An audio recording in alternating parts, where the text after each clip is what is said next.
Dwarka expressway खुलने का आप सब इंतज़ार कर रहे हैं। बहुत दिन हो गए, हरियाणा पार्ट में काफ़ी डेवलपमेंट हो भी चुकी है, लेकिन उसके बावजूद भी द्वारका एक्सप्रेसवे नहीं खुल रहा है।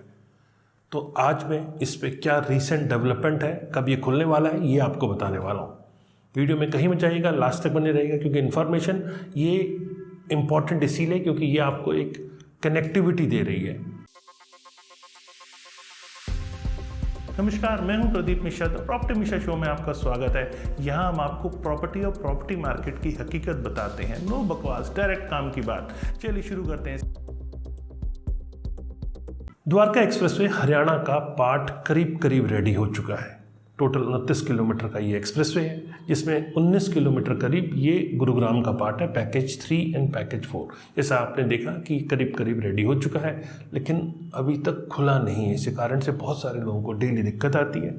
कभी रॉन्ग साइड में ट्रैफिक की मूवमेंट होती है और कई बार तो यहाँ पे भीषण एक्सीडेंट्स भी हुए हैं। तो ये आप सब हमारी ज़िंदगी के साथ कहीं हद तक खिलवाड़ भी हो रहा है। इसका इनॉग्रेशन अभी तक नहीं हो पाया, लेकिन अब लगता है कि इनॉग्रेशन इसका हो जाएगा, क्योंकि दिल्ली के पार्ट पे भी काफ़ी बड़ी डेवलपमेंट अब देखने को मिल रही है। दिल्ली का पैकेज 1 और पैकेज 2 को भी अब खोलने की तैयारी की जा रही है। आपको जानकारी के लिए बता दूं, जो हरियाणा दिल्ली का जो बॉर्डर है, उसके आगे का पार्ट जय कुमार कॉन्ट्रैक्टर कर रहा था और हरियाणा का पार्ट पैकेज 3 एंड 4 दोनों L&T कर रहा। अब इन दोनों के बीच में, जहाँ से आपने देखा होगा रोड बंद थी बीच में, वहाँ यू टर्न लेके आप वापस आते थे, क्योंकि दिल्ली की कनेक्टिविटी नहीं खुली थी।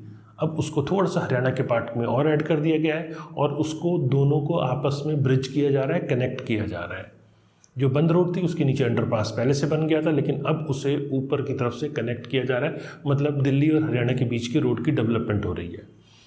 दिल्ली में जो पैकेज 1 और 2 है, उसे द्वारका एक्सप्रेसवे पे जो है उसको शिव मूर्ति से लेकर पूरे हरियाणा का पार्ट खोलने की तैयारी की जा रही है। आपने जैसा देखा होगा, सेक्टर 21-22 के पास में एलिवेटेड रोड को ऑलरेडी शुरू कर दिया गया है, जो कि द्वारका अंडरपास की तरफ जा रही है। तो वो डेवलपमेंट हो चुकी है और इसकी जो तैयारी की जा रही है वो फरवरी 19 और 20 को ये खुल सकता है।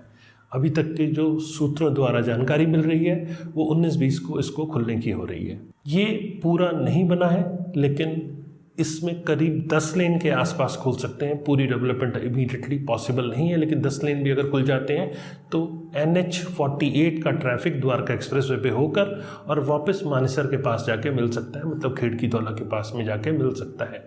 जो ट्रम्पेट फ्लाईओवर होता हुआ क्लोवर लीफ जाता है ट्रैफिक, वहाँ से ईजिली मूव कर सकता है और वहाँ से SPR भी जा सकते हैं। तो ये कनेक्टिविटी अब 19-20 फरवरी को खुल सकती है।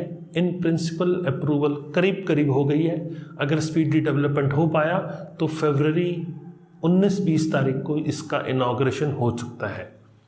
तो एग्जैक्ट जब डेट अनाउंस हो जाएगी तो भी मैं आपको पूरी डिटेल बताऊंगा, लेकिन फ़िलहाल ये फरवरी 19-20 को खुल सकता है। अब तैयारी काफ़ी हद तक हो चुकी है। पैकेज 1 और 2 में ही थोड़ा सा काम बचा था। हरियाणा का पार्ट तो पैकेज 3 एंड 4 का करीब करीब रेडी था, तो उस पर भी फास्ट डेवलपमेंट करके उसे कनेक्ट किया जा रहा है। दिल्ली की तरफ यशोभूमि ऑलरेडी डेवलप हो चुकी है और ये द्वारका एक्सप्रेसवे की कनेक्टिविटी अब फाइनल स्टेज ले चुकी है। तो ये खबर कैसी लगी आपको, ये कमेंट सेक्शन में बताइएगा मेरे को। अब समझ लेते हैं द्वारका एक्सप्रेसवे की कुछ खास बातें।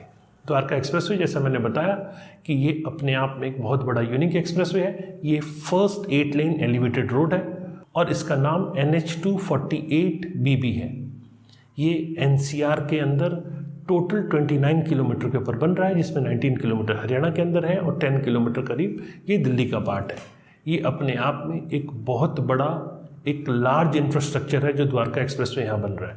अगर इसकी बात करें तो इसके अंदर 2 लाख टन स्टील यूज़ किया गया है, जो कि 30 टाइम्स है एफिल टावर से। वहीं इसके अंदर 20 lakh cubic metre concrete use किया गया है, जो कि 6 टाइम्स है ये बुर्ज खलीफा के।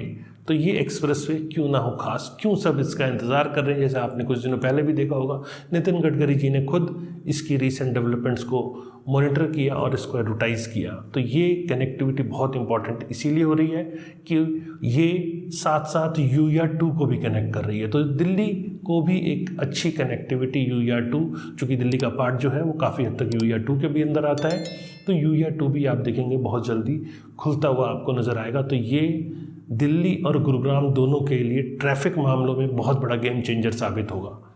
द्वारका एक्सप्रेसवे को NH48 से कनेक्टिविटी है, मतलब दिल्ली जयपुर एक्सप्रेसवे से, और 3 इम्पॉर्टेंट कनेक्टिविटी है, मतलब एक तो शिव मूर्ति होते हुए आ रही है, एक एकलव्य चौक जो कि फॉर्मली हिरोंडा चौक के नाम से जाना जाता था, और एक लोअर लीफ होते हुए कनेक्टिविटी मिल रही है।